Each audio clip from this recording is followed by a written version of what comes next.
راوی ہیں۔ یہ مشہور صحابی ہیں، اس روایت کو نقل فرما رہے ہیں پیارے رسول اللہ صلی اللہ علیہ وسلم سے۔ جناب ابو ہریرہ رضی اللہ تعالیٰ عنہ فرماتے ہیں کہ پیارے نبی صلی اللہ علیہ وسلم سے پوچھا گیا، قیل یا رسول اللہ مل غیبہ، یا رسول اللہ صلی اللہ علیہ وسلم غیبت کیا ہے؟ غیبت کسے کہتے ہیں؟ غیبت کی تعریف کیا ہے؟ پیارے آقا صلی اللہ علیہ وسلم نے فرمایا، ذکرک اخاک بما یکرہ، تیرا اپنے بھائی کی اس بات کو ذکر کرنا جس کے ذکر کو وہ ناپسند کرتا ہو، یہ غیبت ہے۔ یعنی تیرا کسی دوسرے مسلمان بھائی کی اس بات کا تذکرہ چھیڑنا، لوگوں کو بتانا جس کا تذکرہ اسے ناپسند ہے، جس کا تذکرہ وہ ناپسند کرتا ہے، برا مناتا ہے، اس بات کا جان بوجھ کر ذکر کرنا، یہ غیبت ہے۔ پیارے آقا صلی اللہ علیہ وسلم سے صحابی نے عرض کیا، یا رسول اللہ صلی اللہ علیہ وسلم، آپ کا اس بارے میں کیا فرمان ہے کہ اگر وہ عیب اس آدمی میں موجود ہو جو میں بیان کر رہا ہوں، یعنی میں کوئی غلط بیانی نہیں کر رہا، اس بندے کے اندر وہ عیب موجود ہے اور بالکل کلیئر کٹ موجود ہے، اگر میں اس کے اندر موجود عیب کو بیان کروں تو اس کے بارے میں آپ کا کیا فرمان ہے؟ تو پیارے نبی صلی اللہ علیہ وسلم نے بڑا شاندار جواب ارشاد فرمایا اور بالکل بات کو کلیئر کر کے رکھ دیا۔ آقا علیہ الصلوۃ والسلام نے ارشاد فرمایا، اگر وہ عیب اس بندے میں موجود ہے جسے تو بیان کر رہا ہے تو تو نے اس کی غیبت کی ہے، اور اگر وہ عیب اس میں موجود نہیں جو تو بیان کر رہا ہے تو تو نے اس پر بہتان لگایا ہے۔ یہاں آ کر حدیث مبارکہ مکمل ہو گئی۔ برادر اسلام، اس حدیث مبارکہ کے ضمن میں بہت کچھ ہمیں نصیحت کر دی گئی ہے۔ اس حدیث مبارکہ کا مختصر خلاصہ اور تفسیر یہ ہے کہ پیارے نبی صلی اللہ علیہ وسلم سے جب یہ سوال کیا گیا کہ یا رسول اللہ صلی اللہ علیہ وسلم غیبت کیا ہے، تو پیارے نبی نے جواب دیا کہ جو بات تیرے بھائی کو ناپسند ہو اسے بیان کرنا یہ غیبت ہے۔ غیبت کی تعریف بیان کر دی، یعنی جو بندہ غیبت کے اندر اس بندے کا نہ موجود ہونا ضروری ہے، اگر منہ پر ہوگا تو یہ اور طرح کی بدگوئی ہوگی، وہ بندہ موجود نہیں اور اس بندے کی وہ باتیں دوسرے لوگوں سے شیئر کر رہا ہے کہ جو اس بندے کو پسند نہیں ہے کہ وہ باتیں شیئر کی جائیں، وہ لوگوں کو بتا رہا ہے۔ جب اس کو پتہ چلے گا اسے دھچکا لگے گا، اسے برا لگے گا اور وہ اس کا برا منائے گا۔ تو پیارے نبی صلی اللہ علیہ وسلم نے اسے غیبت قرار دیا، اور یہ آج کل ہمارا من پسند موضوع ہے۔ پہلے تو عورتوں کا ہی موضوع ہوتا تھا، آج کل یہ مردوں کا بھی موضوع بن گیا ہے۔ مرد بھی اب عورتوں سے غیبت میں پیچھے نہیں ہے، بلکہ پورا مقابلہ لگا ہوا ہے کہ عورتیں زیادہ غیبت کریں گی یا مرد زیادہ غیبت کریں گے۔ لا حول ولا قوت الا باللہ، انا للہ و انا الیہ راجعون، یہ ہماری حالت ہے۔ یعنی ایک بندہ موجود نہیں ہے، آپ اس کے بارے میں بلا وجہ اس کی برائیاں بیان کریں، تبصرے کریں، لوگوں کو بتائیں، اس کی عزت گھٹائیں۔ یہ کسی مسلمان کو زیب نہیں دیتا کہ اپنے مسلمان بھائی کی عزت کو گھٹائے۔ کیوں؟ آخر کیوں ایسا کیوں کر رہا ہے؟ صرف اس لیے اپنی زبان کے چسکے کے لیے، یا اس کو نیچا دکھانے کے لیے، یا لوگوں میں اسے کمزور ثابت کرنے کے لیے؟ اس کے علاوہ اور کیا مقصد ہو سکتا ہے؟ تو وہ تو کمزور نہیں ہوگا، لیکن اس بیان کرنے والے کے کھاتے میں غیبت کا گناہ لکھا گیا، اس کی تو شامت آ جائے گی دنیا میں بھی اور آخرت میں بھی۔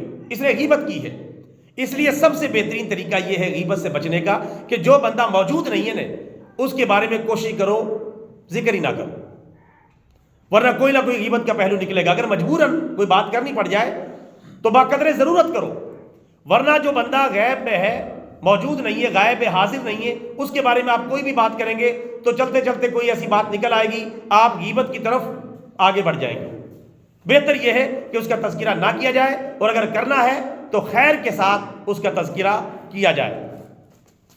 پھر پیارے آقا صلی اللہ علیہ وسلم سے دوبارہ سوال کیا گیا کہ یا رسول اللہ صلی اللہ علیہ وسلم، اگر اس بندے کے اندر وہ عیب موجود ہے، اس بندے کے اندر جو میں بیان کر رہا ہوں، تو پھر بھی کیا غیبت ہے؟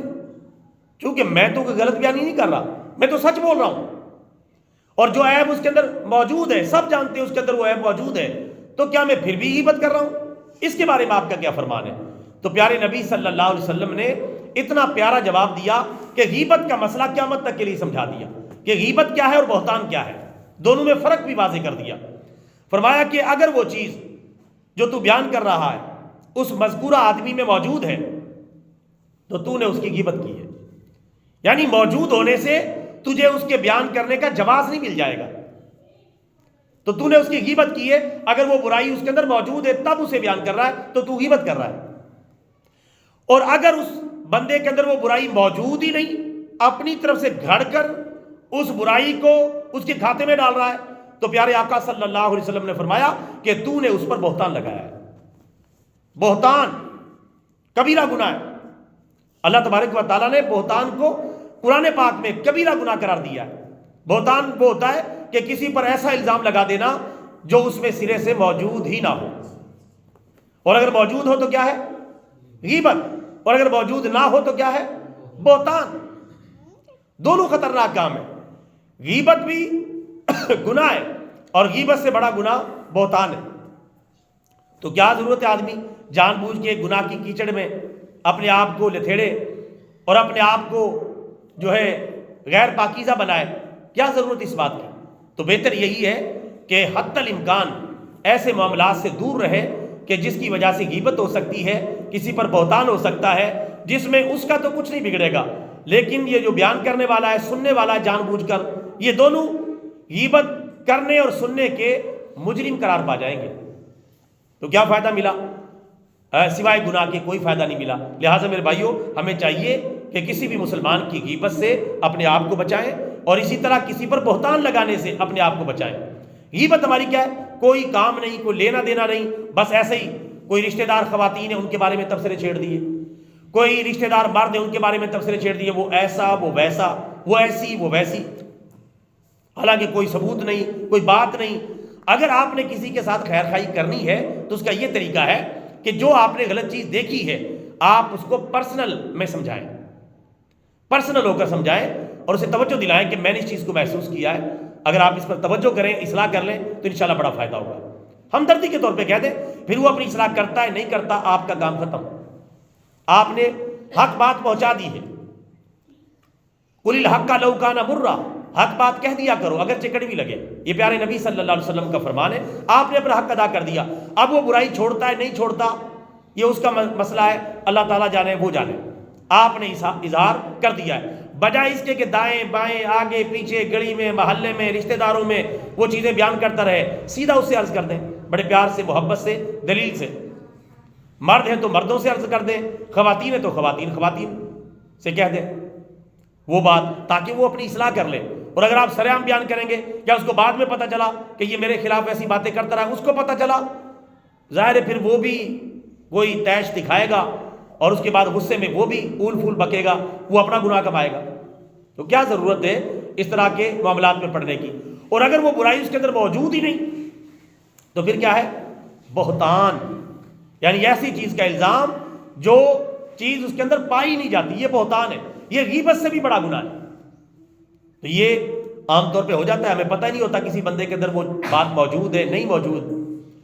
ہر بندے کا معاملہ اللہ کے ساتھ ہے۔ ہاں، جو کھلم کھلا کوئی گناہ کر رہا ہے اسے پیار سے محبت سے دلیل سے اور جتنی طاقت ہے اس کے حساب سے آپ منع کر سکتے ہیں، روک سکتے ہیں، کیونکہ حدیث مبارکہ میں کہ جو کوئی بندہ گناہ کو دیکھے تو اسے طاقت کے ذریعے روک دے، طاقت نہیں تو پھر زبان کے ذریعے روک دے، زبان کی بھی طاقت نہیں تو پھر کم از کم دل میں برا جاگے۔ اور فرمایا کہ ایمان کا کمزور ترین درجہ ہے، اس کے بعد تو یوں سمجھے کہ ایمان موجود ہی نہیں، رتی برابر بھی ایمان موجود نہیں ہے۔ جو بندہ نہ گناہ کو طاقت سے روکتا ہے، نہ زبان سے برا بھلا کہتا ہے، اور نہ اس کو دل میں برا سمجھتا ہے۔ مثلا کوئی ایسا بندہ ہے کبیرہ گناہ کا کھلم کھلا مرتکب ہے، کوئی ظلم کر رہا ہے، نمازیں چھوڑتا ہے، روزہ سرعام چھوڑتا ہے، یا کوئی گالم گلوچ کرتا ہے، اور آپ بالکل دیکھ رہے ہیں اس کو اور یہ اوپن ہے، یہ سارا کام ہو رہا ہے، تو آپ کی ذمہ داری ہے اپنی حد تک اتنا ایکشن ضرور لیں جتنا آپ لے سکتے ہیں، لیکن آپ سے بڑھ کر ہے تو آپ پھر اس نچلے درجے میں آ جائیں، اس سے بھی بڑھ کے اس سے نچلے درجے میں آ جائیں۔ اصل تو حکمرانوں کا کام ہے، طاقت کا استعمال یہ حکمرانوں کا کام ہے، طاقت کے استعمال سے گناہ کو روکیں اور زبان کے استعمال سے علماء کا اور عام مسلمانوں کا جو سر کردہ مسلمان ہے وہ اس کو جو ہے روکیں زبان کے ذریعے۔ اور جو تیسرا کام ہے عام مسلمانوں کا ہے کہ طاقت بھی نہیں ہے، زبان کی طاقت بھی نہیں ہے، کم از کم دل میں برا جانو۔ اور دل میں برا ایسے نہیں جاننا کہ بس دل میں برا ہے بس بات ختم۔